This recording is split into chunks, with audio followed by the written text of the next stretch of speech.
I just a little bit worried when I came in early this afternoon that the fire engines start to call around the James Cook Hotel, and I reflected on my surname, SOS, and I thought, well, maybe something happened to me here. And I recall in the early years in New Zealand, when I called a taxi, and the taxi asked me what's your name? I said Farib Sos. How you spell it?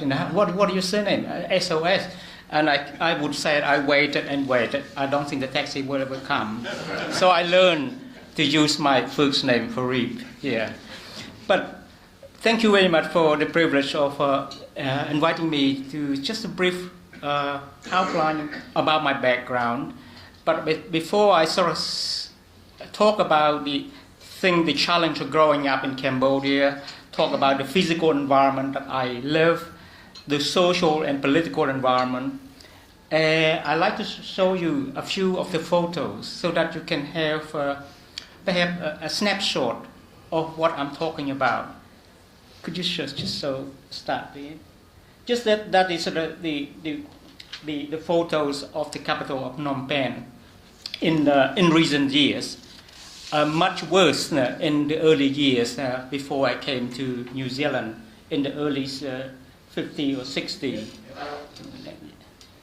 And that's to just give you the picture about the slum and the city area, the market, and that's most people just outside the capital city. You could see that's how people live.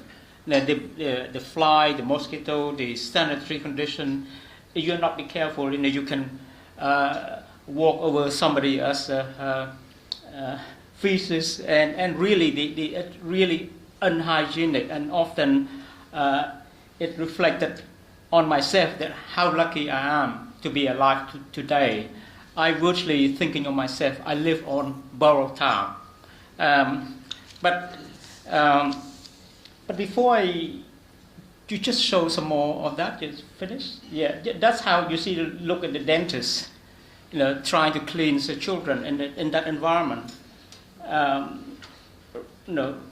Rubbish everywhere, water supplies not treated, very much rely on rainwater. Yeah. And that is just the overview of the capital city of Phnom Penh.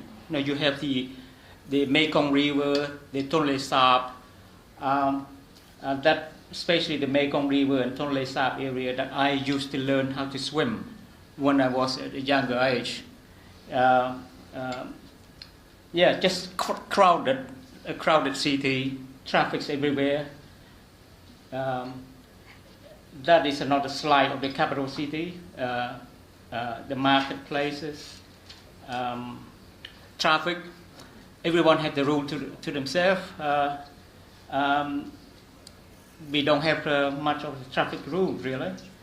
And that's how you see in the market, people hang there, you buy the meats, and sometimes you're not careful, flies, insects. You have to be careful about what you eat, what you buy. Yeah. So my suggestion is that, like anywhere else in many parts of Asia except Japan, you could. I suggest that always try to eat cooked foods if you can. I'm privileged to have travel with Francis. We were here. Francis in the early 90s. Francis was there for nearly a year, and Francis knows all about Cambodia. That's all. Thank you very much. But let me just say a little bit about about the environment where I grew up. Obviously, I want to start about the quotation, the characterization of Muhammad Ali, who won at the pre-match work. I'm not Muhammad Ali, by the way, you know that. Yeah. But I'm sort of quite fascinated by the pre-match psychological remarks he had. I'm the greatest. Float like a butterfly, sting like a bee. And he said that in the pre-match, if He even thinks, dream he can beat me. He had a better wake up and apologize. I sort of, well, arrogant, yes, but he's very much committed, and he deliver, he perform, and I'm sort of excited, but I'm not quite sure if I would like to do what Muhammad Ali have done. I prefer perhaps a quiet approach and humble in my attitude because of my upbringing. What you see in the photo there, imagine that the infrastructure, a lack of drainage, sewer treatment, virtually it was foreign to many even in capital Phnom Penh.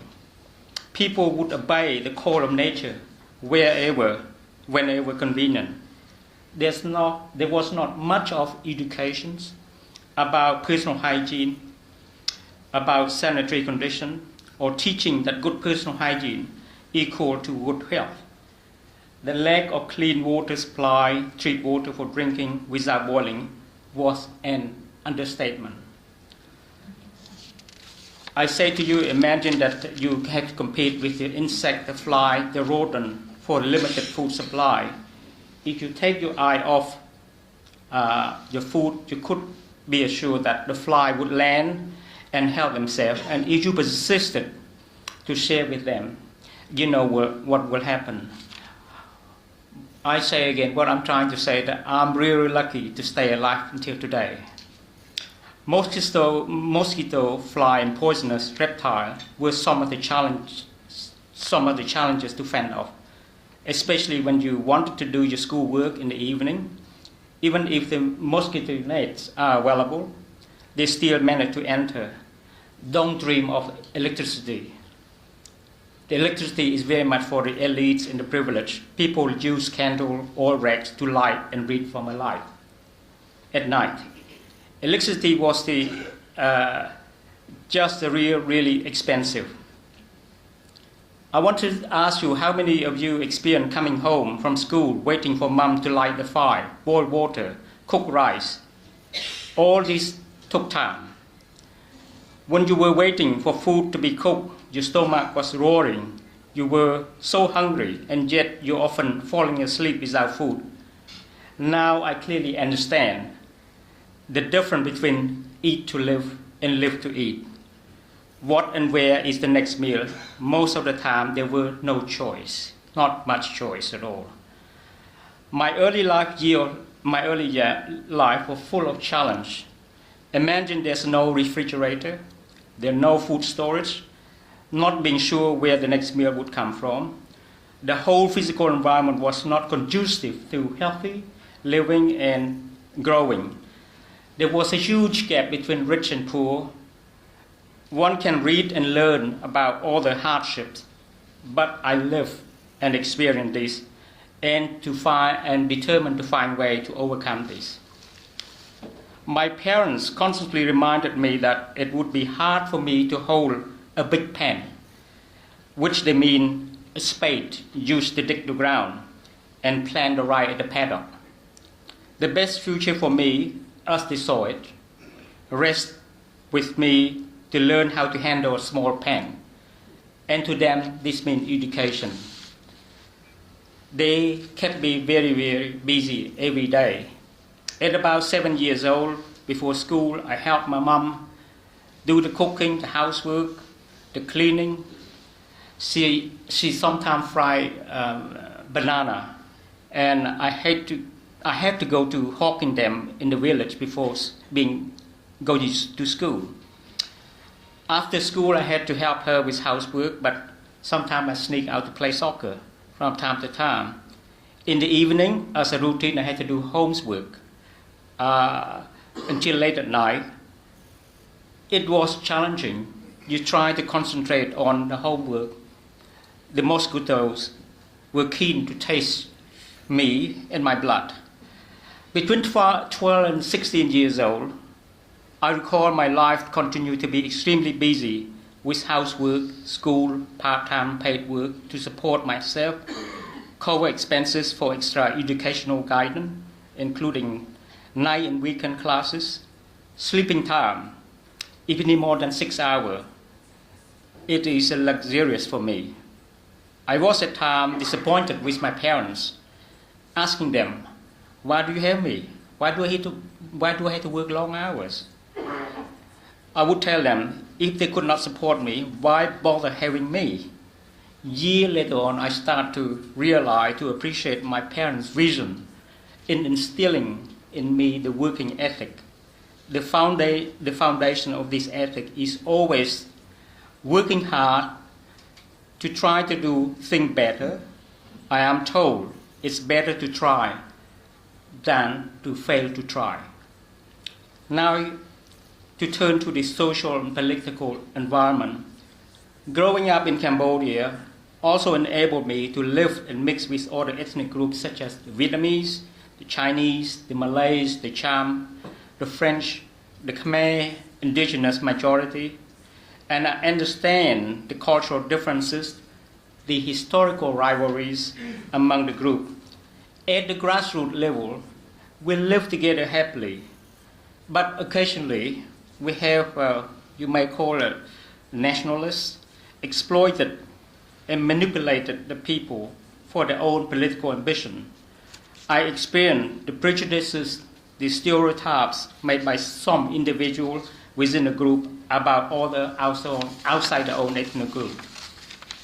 They often conveniently label, make fun, and scapegoat one another. Cambodians at the time, as some would say, carried the remnant of the colonial past. We had separated communities, the Chinese communities, the Vietnamese community, the Cham headquarters, the French quarter in the capital. Each community has its own occupational specialty. The Chinese predominantly engage in business. The Vietnamese were generally doing the fishing and mechanical work. The Cham people, generally they are Malay, but they sort of predominantly Muslim. They engage in fishing. So each of these communities maintained its own religion and cultural celebrations. And I'm grateful for the opportunity to learn, to understand, to taste the different foods, and appreciate all these different identities. They are Cambodian, but they have different identities, motivation, and aspiration. Let me share with you a little bit about the political ideology at the time.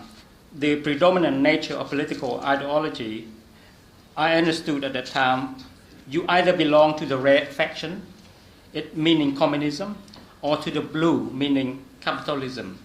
The Cold War rivalry between the East and Western Bloc was the main political topics of discussion for the middle class and the educated elite. The dominant mindset was, if you're not with me, you're then against me. When you are seen as being against, then the only solution is to get rid of you. There was little compromise between the political leaders. The word collaboration, cooperation, inclusiveness were not in the dictionary of many Cambodians and their leaders. The only option ahead was to get rid of your political opponents and those who had different view from you. This was no different from a few years back when the United States President who decided about the Iraq invasion, he said, if you are not with us, then you are against us.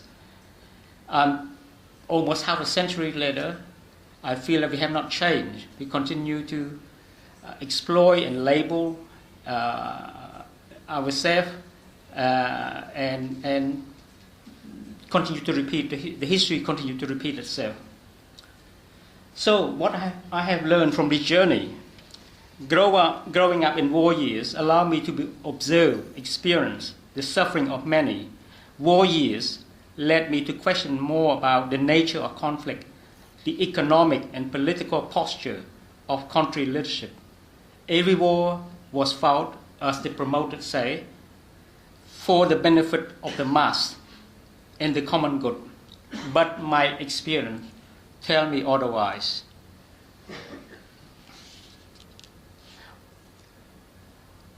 What I'm trying to convey here is that I have seen enough of war and human suffering.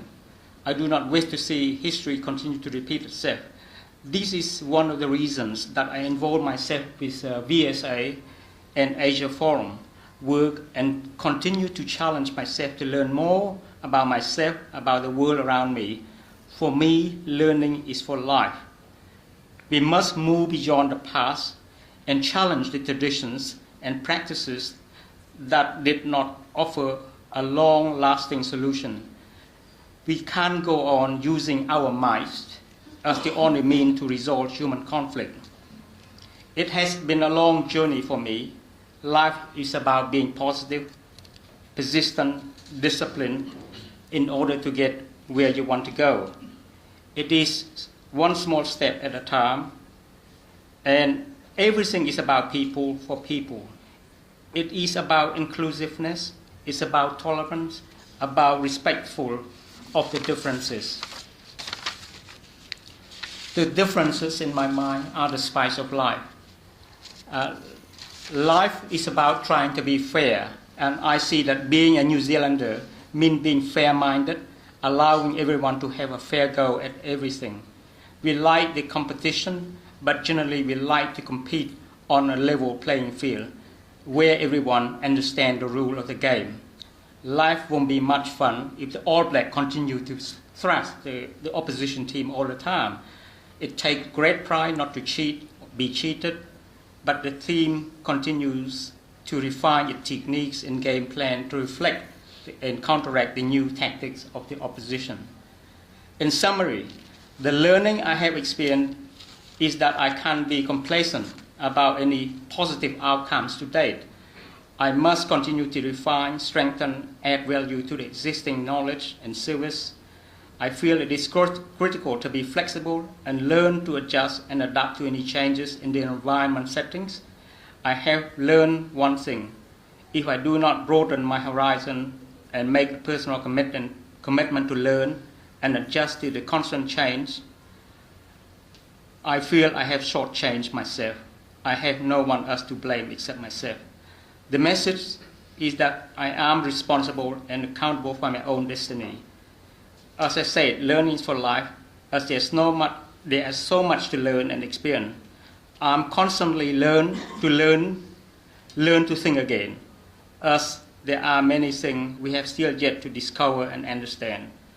I'm awfully grateful for all the privilege received, for instance, being a former Colombo Plan student, very much a product of New Zealand government vision, the generosity of New Zealanders, and I'm also dead keen to see others around the world have similar opportunity and journeys so that they too can live in relative comfort, peaceful environment. And I'm sure Rotary had already jump-started this opportunity and have facilitated many individuals to live and achieve their goal. Let me close with the story I read about Ali. He was settling into his seat on the airplane before it takes off when the air hostess approached him. "Excuse me, Mr. Ali, you haven't done your seatbelt." Mr. Ali said, "Superman don't need seatbelt." The hostess not faced with that, and she retorted, "Superman don't need airplane either." So what I'm suggesting, great man approach can also be challenged and questioned by others. So be humble, and thank you for your attention and the opportunity to address you. Thank you.